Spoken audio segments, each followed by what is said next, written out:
Hey, I'd like to welcome you to another episode of Mission Matters. My name is Adam Torres, and if you'd like to apply to be a guest on the show, just head on over to missionmatters.com and click on Be Our Guest to apply. All right, so I have Darren Prince on the line, who is founder of Prince Marketing Group and also author of Aiming High. Darren, welcome to the show. Thanks for having me, man.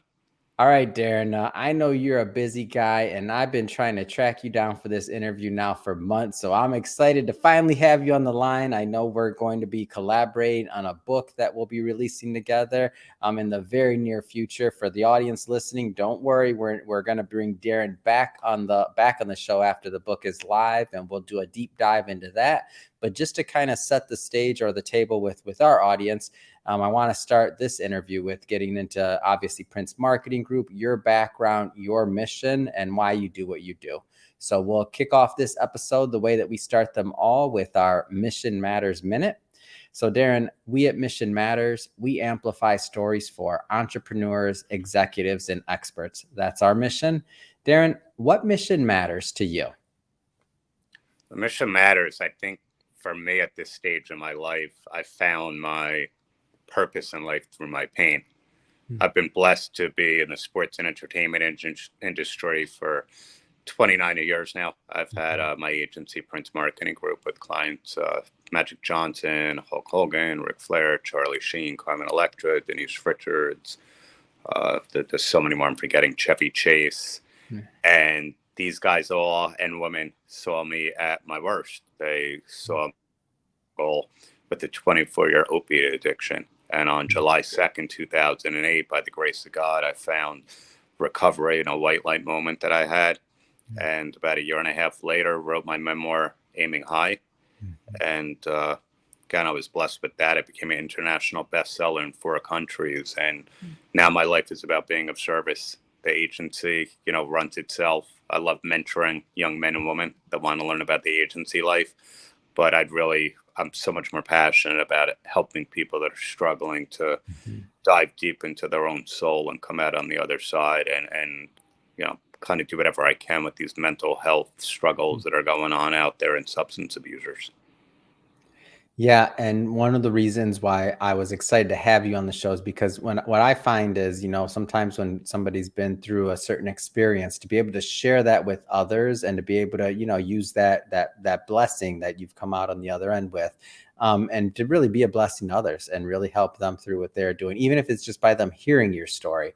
So maybe just to take a couple steps back, like, how did the whole Prince Marketing Group, like how the agency life, like how did all this start for you as an entrepreneur?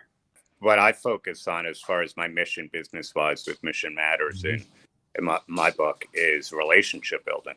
And it's a testament to my father that always taught me about making things so much more personal than professional. And I started a baseball card business in 1984. I was 14 years old. I sold the company for over $1 million by the time I was 19. Got involved in sports and celebrity autograph signings, working with Muhammad Ali, Smoking Joe Frazier, the late, I miss them both, Pamela Anderson, Dennis Rodman, Chevy Chase, Magic. Built that company up and eventually sold it. And those relationships I built from another extension of the business, I started the agency with Magic Johnson. And to this day, any one of my clients will tell you 99% of our phone calls or texts are about life. I believe if you do something that you're passionate about and you don't focus on the money comes, and I'm living proof of that. And there's nothing better on Thanksgiving probably the last 5 or 6 Thanksgiving, the first 2 text messages I get first before I can even beat them to it is from Hulk and Rick. Yeah. And, Charlie Sheen and I spoke for an hour last Sunday about life. Carmen Electra and I have long hysterical conversations about life. Every time I'm with Magic now, he certainly doesn't need me on the business front. He's built a multi-billion-dollar. It's about life and his struggles and my struggles and how beautiful life is when you live, as a person of service, that all the blessings come from that.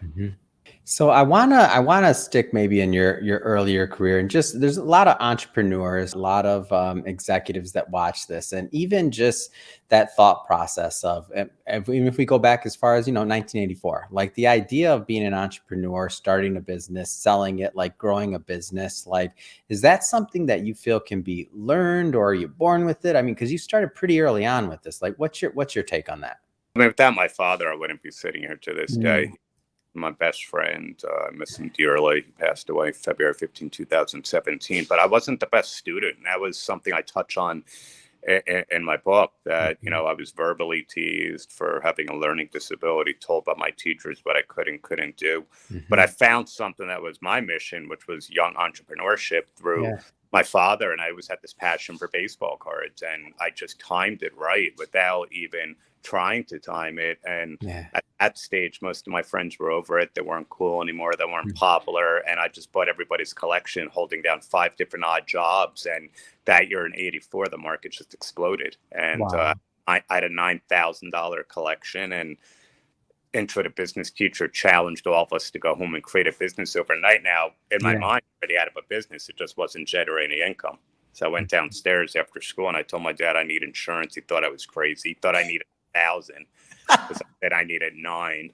And I said, no, Dad, 9,000. And that's when he took an interest and said, how in the world do you have 9,000 worth of cards? And I executed. I Wow. actually had a plan. I had a newspaper I had for a baseball card show at the Holiday Inn on Route 10 in Livingston, New Jersey. Mhm. And the investment, I think back then, might have been $25 or $30 for an Mhm. 8-foot table. Steve Simon, who's been a dear friend since I was 10, now runs my agency, go figure, a Prince Marketing Group. And Wow. we sat at the table, but we had two different visions.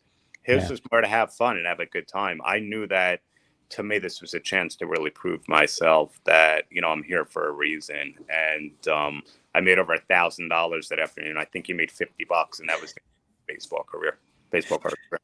Wow, and I think that, like, sometimes timing, like you said, okay, the market exploded, okay, so that was a good thing, but I think, to me, there's more to it there, because I feel like a lot of people watching this and, like that either baseball cards, comics, things like that, like, they, maybe they took it to a certain level, but they don't necessarily see that further vision.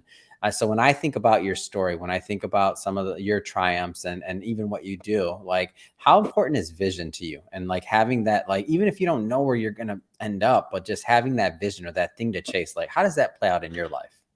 I didn't think about it back then, Adam, but so Yeah. often we book magic to keynote, and that's, and it has a saying that if you don't dream it, you can't become it. Mm, And I always did kind of think of where I was going to get to. yeah. And I think planting a lot of seeds along the way. Like I always knew that I had a knack for business, and I was even told by friends around me that once the agency became a success, that none of them were really surprised because they Mm, saw some relentless work ethic in me and always being yeah. an educated risk taker. I wasn't a gambler with business, but I kind of, when I knew I had Mhm, to invest in myself, I had to invest in my brand. I surrounded myself with people much more mhm, successful than I'll ever be, much more smarter mhm, than me, because I took a page out of all my talents books and I studied the ones that really, you know, had a vision to, build, scale, mhm, and sell and exit. And, just having that around you saves you years and years of mhm. financial loss and hardship, and it can accelerate your growth and your success because you can gravitate to the successful ventures that they've been a part of and what they learned. So it was priceless free mentorship. Yeah, I see it. I see it too. And when I think about like, how people support other entrepreneurs or mentor things like that, where maybe in the beginning you are the one being mentored, and not saying you're still not. I feel like we all are, right? There's always somebody we can learn from, whether it's directly, because you have direct access, like yourself, to many individuals, or if it's through books or YouTube videos or podcasts like this. Lots of different ways to learn. But you decided, as you start, so just I guess shifting focus focus here slightly. I do want to go a little bit further down the book path, but specifically with your book, Aiming High. So I think it's very interesting that obviously, and we can go further into this, but you went through some things and then you decided, in order to be a blessing or in order to spread that message, to get to more people, you chose the form of a book. I'm sure among other mediums, but a book was a core piece of that. Like, tell me a little bit more about Aiming High and like why you chose to put out that work. My father always wanted me to write a book when he was alive, but a lot of it he wanted like storytelling of working with some of the most recognized icons in the history of the world. And I was like, Dad, it's not who I am. And he goes, but what about the Ollie Fraser story? Which is the intro to my book. It opens up where I was able to take two of the most royal iconic figures, culturally, historically, sports wise. Ollie and Fraser, the greatest rivalry in sports, were both clients, and get them into a room to finally break bread after their bitter rivalry and have dinner with them and go sit center court courtside the next day in 2002 at NBA All-Star game. But what most people didn't know, I was high as a kite before the dinner, because that kid inside of me, that broken kid that didn't speak up, that took it with me, was always looking backwards. And I didn't feel worthy at all. And there's not a celebrity or world leader that wouldn't have done anything to been in Muhammad Ali's suite the night before. And so after he passed away, I started getting these signs, and I linked up with my then publisher, Anna David, on Instagram. I met with her. She was in recovery. We're talking just like we are now. She said, you have such passion when you talk about recovery and helping people. I ever thought about writing a book. I started my publishing company, and I said, this is crazy because my dad passed away, 6 months ago. He's wanted me to write one, but I just can't do it. And she goes, I'm not saying write it about the celebrities. You can mix in some stories about that. But I'm saying take people on a fly in the wall journey on what it's like to be at the super agent level, but going in through hell and coming out on the other side and landing with sobriety. And I go, that's it. I said, that's it. And then she paired me up with Krista McGinnis. God bless her. Greatest writer ever. She wrote a masterpiece. I drove her crazy. Or co-wrote a masterpiece, she would want me to say, because I know she's humble enough not to take all the credit, even though I give it to both those amazing ladies that not just changed my life, changed others. And, having the media connections I do because of all the celebrities I've worked with, my first talk show was Chris Cuomo, and then, from there was Good Day New York and Fox and Friends and Extra, Entertainment Tonight, Dr. Oz. And we just blew it up. And here we are 3 years later. And I'll tell you, Mission Matters is going to have his hands full because a lot of people still think Aiming High was just released. So I have to kind of separate the two, that this is an extension, not just in the mental health and substance, abuse space, but also in the entrepreneurial space, like what it truly takes to become a success in business and build something special that's your legacy. And so when I think about this, and I think about like now, having published, over a little over 200 people now. And when I think about all the stories and all the things that I've read, and I just, when I started in media and in this business, it's not my background. So I was in finance for, almost 14 years. So when I put out that first book, I just kind of remember this special feeling. It was just this thing like of not just of accomplishment. And it wasn't about like, okay, how many books am I going to sell or how much money am I going to make? It was about like the fact that I was able to maybe pass on some experiences that I had that I felt that other people could benefit. And then over time, as I started getting feedback and other things, and then to hear like how, in my niche, that particular first book was about more like finance entrepreneurship. But with your first book, Aiming High, by you, kind of doing a deep dive into your life and being able to show people, I think that a big theme is that there's hope, right? Like, how did you, when you made it to that other side of being published, of all of, the, obviously the fanfare, all of that, like you're already in that world, so that's not a big deal. But like just the feedback you got from people that you actually helped indirectly or possibly directly through the book, like how was that journey for you? That's amazing, and it never gets old, man. I mean, I did a big house room last week. Jay Shetty's a dear friend. I spoke to him 2 weeks ago. We're both talking about DMs he still gets from the podcast on purpose. It's a feeling that never gets old, because I really didn't expect it. I think I kind of wrote it almost as the next layer of therapy to hopefully help a handful of people. Never did I expect my marketing firm to call me within 2 days and said it just hit #1 in the UK, it just hit #1 in Australia, in Canada. This talk show wants this one, and Yeah. and then finally it was the States, and I'm like, this isn't me. It's much bigger than me, Yeah. and that's when I realized I used my pain for my purpose, Hmm. but this professional gift and environment I was around Yeah. was God's plan the whole time. Hmm. He basically was telling me this is just a byproduct of what Hmm. your real purpose is. We're Yeah. going to use this as a springboard to get this Hmm. out to the masses. And I've gotten some of the most mind blowing phone calls, texts, DMs. I've gotten people into treatment for my foundation, Hmm. the Aiming High Foundation, which 100% of the proceeds I raise, or I donate my speaking Hmm. engagement fees, because I've done about probably 200 of those over the past few years, Yeah. just to get people into treatment. It is, I'll tell you, I can't say enough about it. It is the Hmm. greatest thing in the world, Adam, because the reason I struggle with mental health and substance abuse is lack of self-worth and lack of self-esteem, no matter what the outside looked like. Well, now I developed that self-esteem by doing esteemable acts to help Yeah. people and to be of service. It's a great story, and I love the way you kind of led the answer to this question. So it's essentially it was unexpected.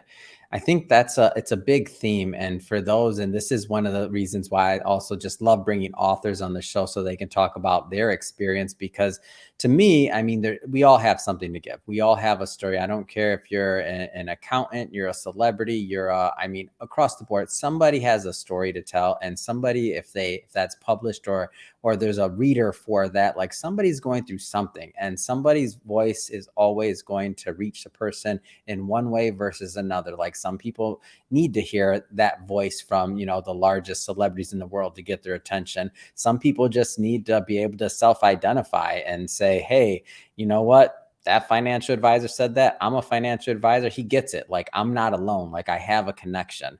So like how we digest and how we take stories and take books, and we kind of act on those are going to be different for everyone. But to me, my big thing, and now what I'm always preaching to people, is just get it done. I mean, however you have to do it, self-publish, go out there, write whatever, like get it done, but like share your gift, share your story with the world. Because if you don't, like nobody, like it's just one less thing that maybe you could have helped others with, and also helped yourself. Because you mentioned as well, correct me if I'm wrong, but you mentioned that it's also kind of therapeutic to look inward when you're going through a book writing process, or just creating a work like that to put out. Like, can you tell me a little bit more about like what that is like? Yeah, I was already, so out there in the open about it. Hmm. But, going through there's still highs and lows, remembering different things and different points. And Yeah. the one thing I kept telling myself is how many people this is going to help. And most Hmm. importantly, we're grammar school, high school, and junior high school, elementary Mm. school kids. And I spoke to 4,000 at two different schools, maybe a month and a half ago. And, I mean, who wouldn't want to go back into a time machine Yeah. and give these young men and women the ability to change the thought process and do things differently, to Mm. be the Darren Prince of old. Yeah. And their reaction, I get these handwritten letters when I go back to this one school. It is so real, so authentic, so mind blowing. Again, that in itself is a whole layer of therapy, because Mm. I penetrated their soul. I got into their hearts. I got into pure. And somebody even wrote, I've never done drugs. I don't think he ever will. But if it's ever Mm. put in front of me, Mr. Prince, because of your message today, I know I'm never going near it. God bless you. And thank you for coming to our school today. Wow. It's unbelievable. Gets me every time. Mm. That's what it's about. Like right there. Like that's what it's about. And when I look at the stories, and so that's where if somebody's watching this and you got a story to tell, you have something that you want to share, like you just got to do it. Like you got So to figure out a way. Like you just got to do it, because the, otherwise the you strength, hold it all in. strength is being open and talking about it. Like you said, everybody's got a story. Hmm. And so many times I'm doing podcasts, interviews, keynotes, whatever it might be. Hmm. I'm in front of big groups. I want to, the age of life. Oh my God, how was Hmm. this one and that one? I go, look, everybody's got to understand at this stage of my life, when I'm Hmm. long gone, Yeah. I'm completely fine on Hmm. my plot that if it says a man that went through hell and Hmm. back and sprinkled hope and recovery across the world to help the next sick and suffering. Um, That's fine. You give me two choices right now. If there was a sports and entertainment Hall of Fame or a recovery advocate Hall of Fame, it's not even close. Not even close. Prince Marketing Group is what I do. Who I am is the guy you're listening to right now. And I take care of a lot of people. My expenses are insane. I have it no other way. The thing is, if I lost the business tomorrow, Adam, you'd still be speaking to the same Darren Prince next week, because I found self-love from the inside. And believe me, you've got authors that are struggling. People are living in shame and secret about the way they're living their life outside of their, 8, 9-figure, 10-figure business that they built. And as I lived it, I was right there, right on top of the world. But when you find that real love on the inside, in your mind, in your heart, in your soul, it's an unstoppable, unbelievable feeling, to just understand that, because most people go through life never finding that. I worked my butt off to get it, and I still got to do it every day. It's just not something that stays with you. It's no different than working out. I have to work the spiritual muscles. I have to be of service. I got to put myself first at times, because I need to be selfish in order to be selfless.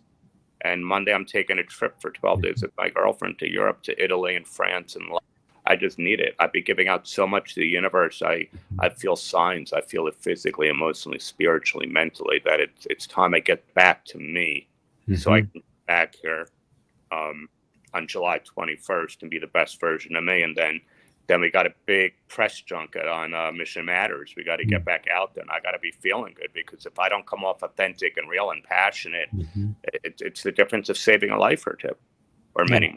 And when I look at a lot of things you do, whether it's Prince Marketing Group or otherwise, in your philanthropic efforts or otherwise, like leadership, that's one of the, like, if I had to come up with a word that I think about with yourself, like leadership, like even to work with like high level talent, like to work on projects that you're doing, like the idea to be able to lead, to be able to inspire a team, to bring people together and to kind of have people moving in the same direction on a common goal, like easier said than done. A lot of business leaders that watch this, of varying levels, from very large companies to small companies. Like, what's the secret? If there was a secret, what's the secret to your success in leadership? I spoke to Dennis Romley's ex-wife yesterday, Michelle, and his daughter is a stud. Trinity was one of the top draft picks. She's up for an ESPY award. Dennis and I go back forever. And she goes, "You care." She goes, "That was the difference. You cared about these kids." I'm like, I never stopped caring about them or anybody. I mean, Chevy Chase had some health scares last year. I'm checking in with the wife. Thank God we almost lost Ric Flair multiple times 4 or 5 years ago. I stopped everything, flew to Atlanta to go to the hospital to visit him. Hulk's had his issues. And I care about life. If Carmen's stressed over something, or Denise Richards, or whoever it might be. Jerry West came to my building on Saturday. We sat in the front of my high rise here in the circle a lot for 30 minutes, just laughing and telling stories, because he openly talks about suffering with suicidal depression. And I care. I don't. The money is easy. Like, I could do that in my sleep, but the millions of dollars in deals that we generate is easy at this point, because I've planted all those seeds. I've nurtured those corporate relationships and celebrity relationships. So when the big brands work with a PMG client, they want to come back and work with other clients, or that client again, the repeat business. But that's without giving it all away. That's my big point in the book. I mean, find out about your corporate client. Find out about the person that you're looking to do business with. What are their interests? What's their family background? What are their hobbies? Things that they like, what they don't like, and reach out. I mean, nobody sets up lunches or dinners anymore unless there's some motive behind it. Just how about going and not mentioning a single word about business? That's the stuff that I do. I mean, can't even tell you the amount of phone calls in the past couple of years with people like Charlie, Hulk, Magic, and nothing comes up about business. It's just life. Around the holidays, around New Year's, how's the family? How's your mom do? I mean, that's my superpower. Yeah. And you can't fake caring. That's the thing. No. It comes across on this interview. It comes across. I've heard you speak before. I've interacted with you in like group settings and other things. And you really can't fake caring. So No, that's, I guess, for those out there that have a heart for what they're doing and a passion for what they're doing, that's the good news, right? no, Is that you can't really fake the carry. Like if you just can be your authentic self, then maybe, some good things can happen for you too as well. Mhm. exactly. Yep. Yeah. As long as I stay sober on this beautiful path of recovery, Mhm. I know I can get through anything. My perspective and perception has pretty much changed on Mhm. everything that I view life. A lot of us want to get those wins and we always want to be in the best mindset and Mhm. you have the best relationships and the Mhm. best marriages. And no, there's a reason things didn't work out. And if you understand that thought process, Yeah. you're going to look back at that broken engagement, that divorce, that sickness, that Mhm. job loss, and say, "Wow, that was Yeah. the greatest thing that ever could have happened to me," because Mhm. it allowed me to dig down deep and do the work to Mhm. find out why I put myself in that situation in the first place, or Mhm. just grow from it and become better and become wiser.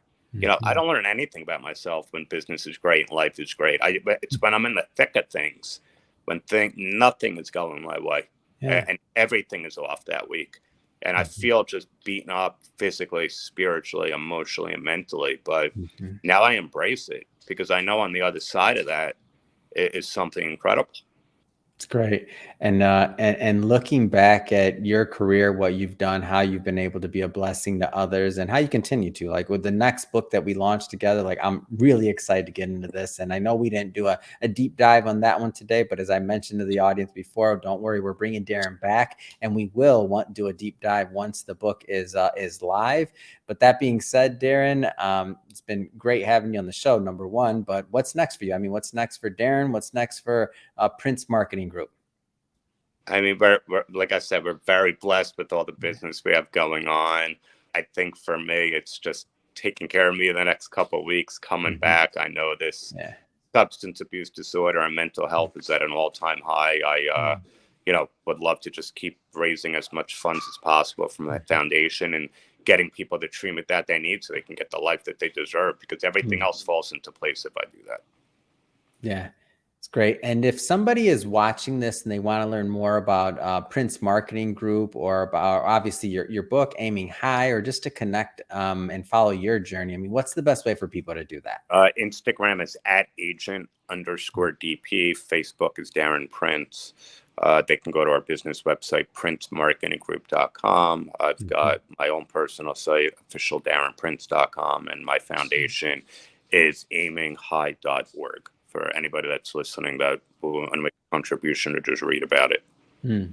Fantastic. And we'll put all that information in the show notes so that and the audience can just click on the links and head right on over. And speaking of the audience, if this is your first time with Mission Matters or engaging with the platform, we're all about bringing on entrepreneurs, executives, and experts and having them share their mission behind their work, why they do what they do, like what gets them motivated and fired up to go out there and make a difference. If that's the type of content that sounds interesting or fun or engaging or meaningful to you, we welcome you. Hit that subscribe button because we have many more mission-based individuals coming up on the line, and we don't want you to miss a thing. And Darren, wishing you, hey, have a great vacation. Thanks for making some time to come on the show. And until we get to do the next one, thanks again for coming on. Thanks, man. I appreciate having me.